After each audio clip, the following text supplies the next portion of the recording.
Hi there, Mike Chan here, founder of Lumiere's 360 Anti-Aging Program. Welcome back. Today I want to give you the skinny on fat loss.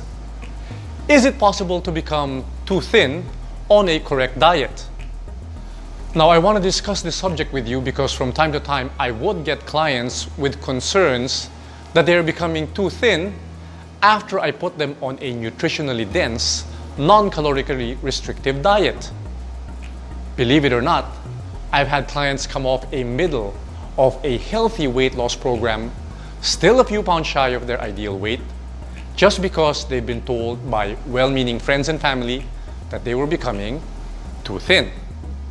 Now, if this is you, if you are on your own weight loss journey and you've had this comment said to you, I need you to listen to this. Before we go any further, first let's put too thin into its proper context.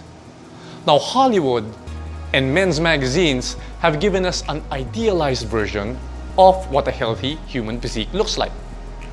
For the male, it's usually a big chest, powerful shoulders and arms, and a six-pack. For the females, it's toned arms, a hint of a six-pack, muscular legs, and large gluteal muscles. Now, I need you to know that these physiques are not natural, and furthermore, they require some work. Natural body types are dependent on several factors, including an individual's age, race, and genetics. Now again, looking back at our traditional hunter-gatherer societies, we can see that ancestrally, human beings were quite lean, but they weren't overly muscular.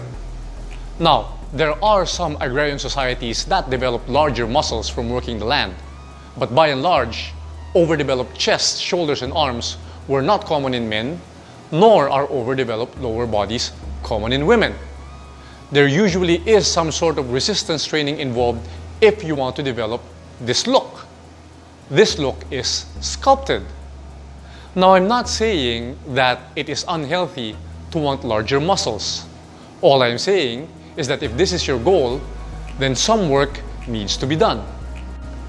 Going back to why people become too thin on a weight loss program, there are usually two reasons for this. Number one, it is a body composition issue. Sarcopenic obesity is one such example. And number two, a calorie-restrictive diet often means that an individual is losing almost as much muscle as they are losing fat. Let's tackle body composition. Our bodies are made up mostly of water, fat, and muscle. In short, what you see when you're standing in front of a mirror is a combination of bone, muscle, and layers of fat.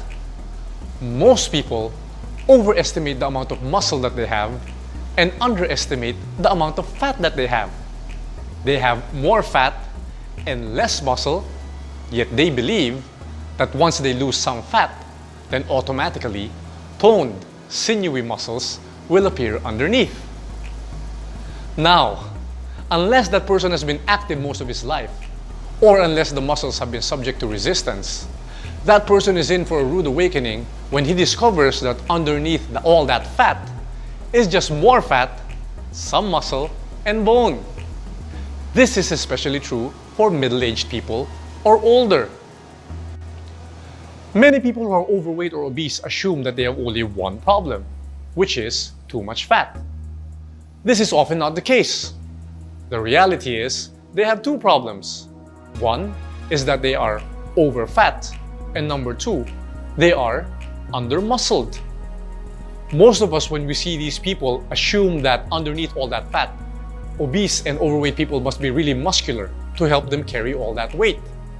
Now, while it is true that some of these people develop particularly large calf muscles, this does not necessarily reflect on the rest of the body.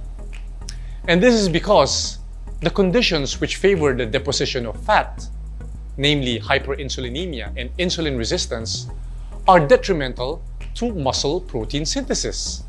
What this means is, the fatter you get, the less likely you are to put on muscle. And this is why people who have been obese or overweight for so long are often disappointed with their weight loss outcomes. They're told that they look better with more meat. The reality is, once they lose all that fat, all they're left with is just skin and bones. The second problem is, people often try to lose weight by eating a calorically restricted version of the original diet that got them fat in the first place. Let me make this perfectly clear.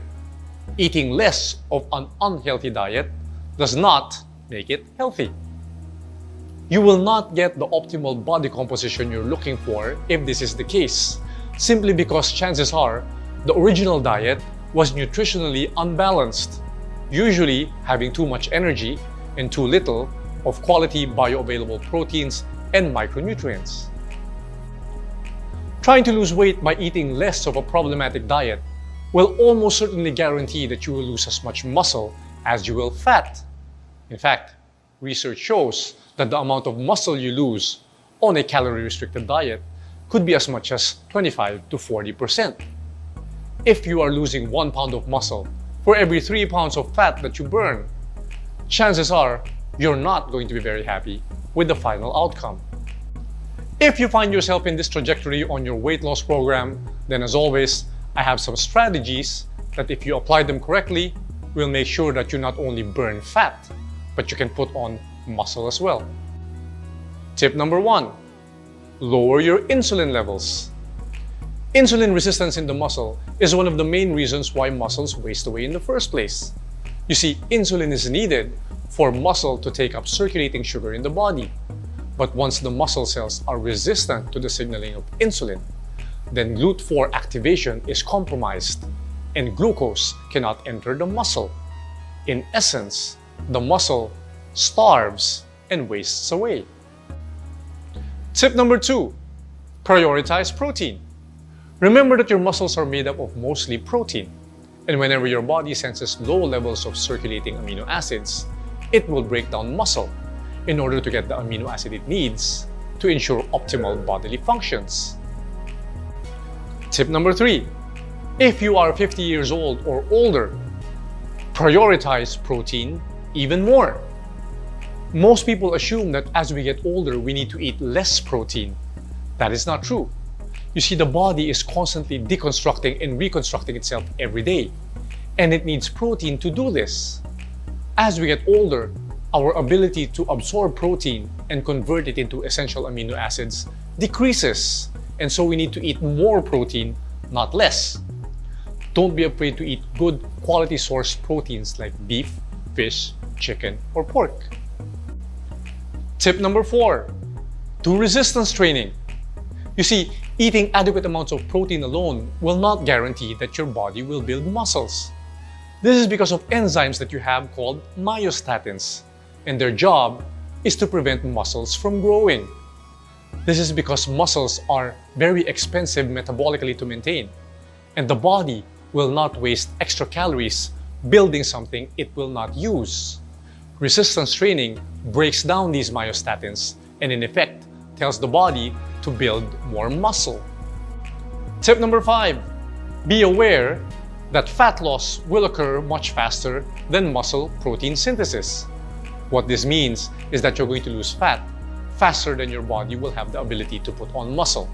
So you may have to accept the fact that for a time at least, you will become too thin until you develop the required muscles. Now, because this topic is so important, I want to give you a bonus tip to make sure that you get everything right. And that is this: make sure you get enough quality sleep. You see, if you don't get enough sleep, your body releases a stress hormone called cortisol, which elevates insulin, and this in turn forces your liver to release circulating sugars into your body. This will make burning fat and building muscle less likely, so be sure you get enough good quality sleep. So there you have it, 6 ways to make sure you don't become too thin on a weight loss program. As always, if you have any questions, feel free to reach out to us on our website, www.lumiereskinandspa.com, or our social media pages, Facebook and Instagram, it's lumiereskinandspa.com. If you found this video helpful, please do subscribe and leave comments on the comment section. Let me know what you want to hear about next, and I will be more than happy to try to do my best to give you that information. In the meantime, this has been Mike Chan, to your looks and good health.